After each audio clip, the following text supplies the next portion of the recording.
Bismillahirrahmanirrahim. Assalamualaikum warahmatullahi wabarakatuh. Alhamdulillah wassalatu wassalamu ala Rasulillah wa ala alihi wa sahbihi wa man wala amma ba'd. Ikhwatal Islam rahimakumullah. Insyaallah pada eh, pagi hari ini menjelang siang di tanggal 5 Juli 2025 bertepatan dengan 9 Muharram 1447 Hijriah. Saya akan berbicara tentang atau akan menyampaikan eh, tentang keutamaan puasa Asyura. Kita sekarang berada di bulan Muharram ya, tepatnya di tanggal 9 di hari Sabtu ini ya, 9 Muharram. Kita ketahui bersama bahwasanya ada satu keutamaan ya tentang berpuasa Asyura. Rasulullah Shallallahu Alaihi Wasallam bersabda dalam hadisnya bahwasanya puasa Asyura itu kata beliau menghapuskan dosa setahun yang lalu, menghapuskan dosa setahun yang lalu. Ini menunjukkan begitu besarnya keutamaan puasa Asyura. Oleh karena itulah kami mengajak kepada kaum muslimin dan muslimat, marilah kita berpuasa Asyura besok tanggal 10 Muharram. Kita berpuasa hanya satu hari saja, tetapi dosa kita insya Allah diampunkan oleh Allah setahun yang lalu. Meskipun kata ulama yang dimaksud dosa yang diampunkan setahun yang lalu hanyalah dosa-dosa kecil saja. Hanyalah dosa-dosa kecil saja yang diampunkan oleh Allah Subhanahu wa taala. Adapun dosa besar itu harus kita bertobat dengan taubatan nasuha. Ya, tapi tentu kita ini banyak dosa ya. Siapa di antara kita yang tidak punya dosa, dosa besar, dosa kecil, ya. Dosa-dosa kecil juga kalau sering kita lakukan juga akan menjadi besar. Ya, oleh karena itulah marilah kita eh, melaksanakan puasa Asyura agar dosa-dosa kecil kita diampunkan oleh Allah Subhanahu wa taala. Kemudian Nabi juga ketika beliau di akhir hayatnya, menjelang akhir hayatnya, sahabat mengatakan, ya Rasulullah, bukankah orang-orang Yahudi dan Nasrani juga berpuasa di tanggal 10 Asyura itu? Ya, maka Nabi mengatakan, kalau begitu di tahun depan, kalau saya masih hidup, saya akan berpuasa tanggal 9 dan 10 Asyura.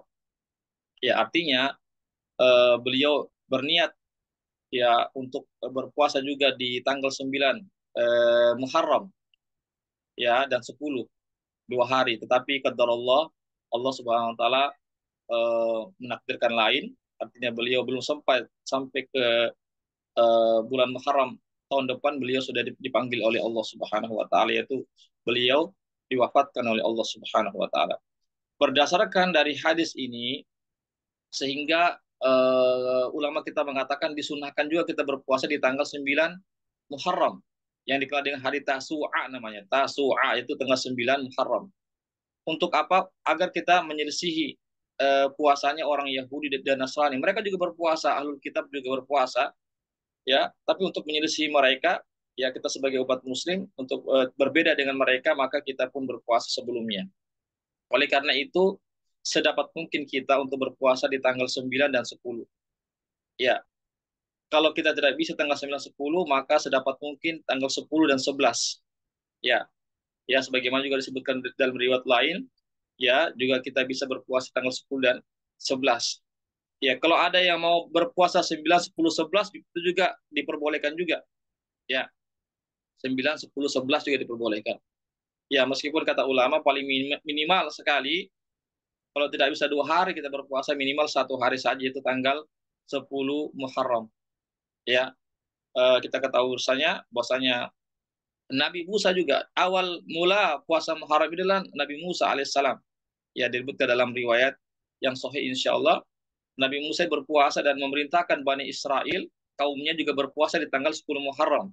Itu ketika beliau dan Bani Israel itu selamat dari kejaran Fir'aun dan bala tentaranya yang ketika ingin membunuh Nabi Musa dan Bani Israel. Maka Allah selamatkan Nabi Musa dan Bani Israel di Laut Merah, sedangkan Allah tenggelamkan, Allah hinakan, hancurkan Fir'aun dan bala tentaranya di Laut Merah itu bertepatan pada tanggal 10 Muharram. Sehingga Nabi Musa pun berpuasa, memerintahkan juga kepada kaumnya berpuasa Bani Israel sebagai bentuk syukur mereka kepada Allah Subhanahu wa taala. Oleh karena itulah ketika Nabi hijrah ke Madinah dan mendapati orang-orang Yahudi berpuasa, maka Nabi mengatakan, kenapa kalian berpuasa pada hari ini? Ini tepatnya pada tanggal 10 Muharram. Mereka mengatakan, hari ini adalah hari yang baik, yaitu hari kemenangan yang mana Allah Subhanahu wa taala selamatkan Nabi Musa alaihissalam dan Bani Israel dari kejaran Firaun, dan Allah tenggelamkan Firaun dan bala tentaranya. Maka Nabi Musa pun berpuasa dan memerintahkan Bani Israel berpuasa sebagai bentuk syukurnya atas apa yang Allah selamatkan mereka dari kejaran Firaun beserta dengan bala tentaranya. Maka kami pun juga sebagai pengikut Musa, kata mereka, kami pun juga berpuasa. Ya, apa kata Nabi? Nah, ana ya ana ahakku bi Musa minkum. Ya, saya lebih berhak terhadap Musa daripada kalian. Ya, saya lebih berhak untuk mengikuti ajaran Nabi Musa daripada kalian. Maka Nabi pun berpuasa dan memerintahkan para sahabatnya juga berpuasa. Ya, meskipun puasa Asyura ini puasa sunnah ya, bukan diwajibkan tetapi sangat dianjurkan untuk kita laksanakan. Oleh karena itu, marilah kita insya Allah besok berpuasa Asyura. Semoga Allah Subhanahu wa taala menerima segala amal baik kita, puasa kita, untuk kita berpuasa ikhlas semata-mata karena Allah, semata-mata mencari ridho Allah dan pahala di sisi Allah Subhanahu wa taala. Demikianlah ya apa yang bisa kami sampaikan. Mudah-mudahan kita bisa mengamalkannya. Kita mengajak kita punya keluarga-keluarga kita, teman-teman kita agar kita menghidupkan salah satu sunnah Rasulullah SAW, yaitu berpuasa Asyura. Demikianlah, terima kasih wa syukron jazilan atas segala perhatiannya. Mohon maaf atas segala kekurangannya. Wabillahi taufiq wal hidayah. Wassalamualaikum warahmatullahi wabarakatuh.